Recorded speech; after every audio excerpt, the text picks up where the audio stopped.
दो दिन पहले माइनॉरिटी कांग्रेस के माइनॉरिटी कमेटी के जो चेयरमैन हैं, जो उसके ज़िम्मेदार हैं, अब्दुल जब्बार साहब एमएलसी गुलबर्गा आए थे। उनकी एक इंटरनल मीटिंग थी कांग्रेस की। वैसे तो मालूम है कि कांग्रेस के अंदर ऑलरेडी कांग्रेस की हालत अब कैसी हो चुकी है, आप तमाम लोगों को मालूम है। कांग्रेस की हालत अब ऐसी हो चुकी है, घर के ना घाट के कहीं के भी नहीं रहे हैं। तो कांग्रेस के अंदर ऑलरेडी फूट है। उन चीज़ों को सुधारने के लिए, उन चीज़ों को सही करने की पूरी एक नाकाम कोशिश कांग्रेस कर रही है। उस मीटिंग के दौरान, उस मीटिंग में बराबर जहां कहीं भी माइनॉरिटी कमेटी की मीटिंग होती है, ये 5 साल में पहली बार ये मीटिंग ऑर्गेनाइज हुई है।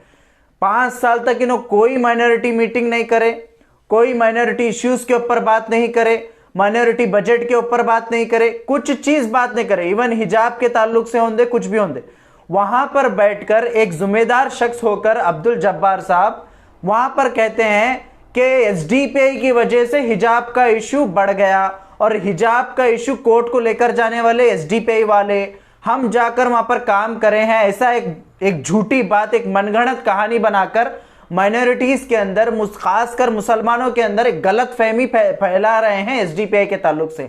मैं अब्दुल जब्बार साहब से कहना चाहता हूं और कांग्रेस के तमाम लोगों से कहना चाहता हूं, सबसे पहले कोर्ट को जाने वाले यूथ कांग्रेस के लोग, आपको मालूम होना चाहिए, यूथ कांग्रेस के लोग सबसे पहले कोर्ट को गए हैं ये हिजाब का इशू लेकर। और हिजाब के इशू के ताल्लुक से लगातार एसडीपीआई वहां पर मसले को हल करने के लिए यूटी खादर साहब और तमाम कांग्रेस के एमएलए को 12 कांग्रेस के साथ साथ तमाम जो पॉलिटिकल लीडर्स हैं उन लोगों को जोड़कर काम करने का काम की है एसडीपीआई। और एसडीपीआई जब खड़ी हुई है इन बच्चों के साथ, उस वक्त जब कांग्रेस के लोग इन बच्चों का साथ देने का छोड़ दिए, जब बीजेपी और संघ परिवार के लोग जब लगातार हिजाब के ताल्लुक से टारगेट कर रहे थे मासूम बच्चियों को, उस वक्त एसडीपीआई बोली कि हम पूरा का पूरा सपोर्ट करेंगे इन बच्चों को, जो भी लीगल कार्रवाई है उसके लिए भी हम सपोर्ट करेंगे। तो उसके लिए हम लोगों ने एसडीपीआई की तरफ से इस हिजाब के ताल्लुक से हम उनका सपोर्ट किए हैं। तो ये मनगढ़ंत कहानी बनाकर एसडीपीआई को कटघरे में खड़ा करना, इनको शर्म आनी चाहिए सबसे पहले। और एक चीज, खुद यहां पर हिजाब के ताल्लुक से आपके प्रेसिडेंट जब डीके शिव कुमार एमएलए को इंस्ट्रक्ट करते हैं, तमाम लीडर्स को इंस्ट्रक्ट करते हैं कि हिजाब के बारे में बात नहीं करना, मुसलमानों के इश्यूज के बारे में बात नहीं करना, ओपनली ट्वीट करके डालते हैं मुसलमानों के इश्यूज के ऊपर बात नहीं करना, उस वक्त आप माइनॉरिटी डिपार्टमेंट के लोग कहां गए थे?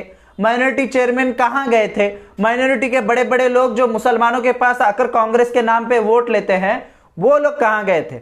आज यहां पर मीडिया में बोल रहे हैं हम बहुत काम करें, हम हर चीज सोशल मीडिया पे नहीं डाल सकते, मीडिया में नहीं ला सकते, फोटो नहीं डाल सकते।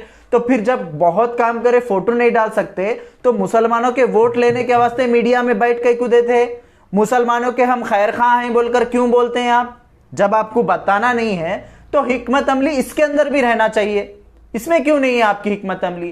तो ये कांग्रेस के जो ये कांग्रेस का क्या है मालूम है, ये खुद अपने आप को प्रूफ कर रहे हैं कि ये मुसलमानों के खैर खां नहीं है, ना ही माइनॉरिटीज के खैर खां हैं, यहाँ ना ही दलितों के खैर खां हैं। ये सिर्फ और सिर्फ अपनी पार्टी के अंदर इनके बहुत सारे मसले मसाइल हैं। इसी की वजह से क्या कहा था येडियुरप्पा ने सीएम को, असेंबली में कहा था जब येडियुरप्पा सीएम बने थे, उस वक्त येडियुरप्पा जी ने कहा था इसको, सिद्धरामैया जी को क्या कहा था कि आपका बहुत बहुत शुक्रिया सिद्धरामैया साहब कि आपने अपने 14 एमएलए को मेरे पास भेजा, जिसकी वजह से मैंने गवर्नमेंट बनाई।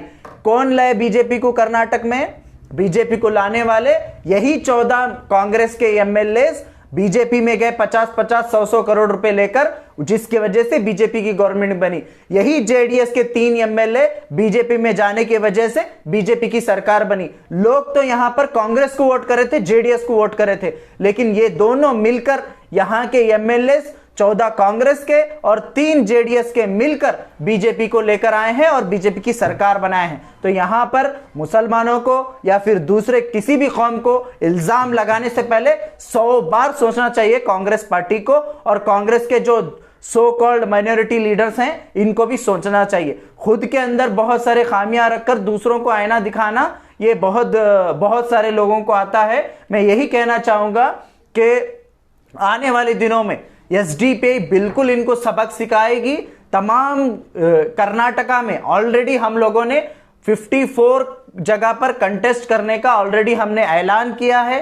20 कैंडिडेट के नेम्स भी हम लोग फाइनल कर चुके हैं और 10 कैंडिडेट का नाम भी हम रिलीज करे हैं। और इंशाल्लाह आने वाले दिनों में गुलबर्गा नॉर्थ के कैंडिडेट भी हम अनाउंसमेंट करेंगे। गुलबर्गा नॉर्थ और गुलबर्गा रूरल और गुलबर्गा साउथ, तीनों जगह का इंशाल्लाह हम लोग ऐलान करेंगे।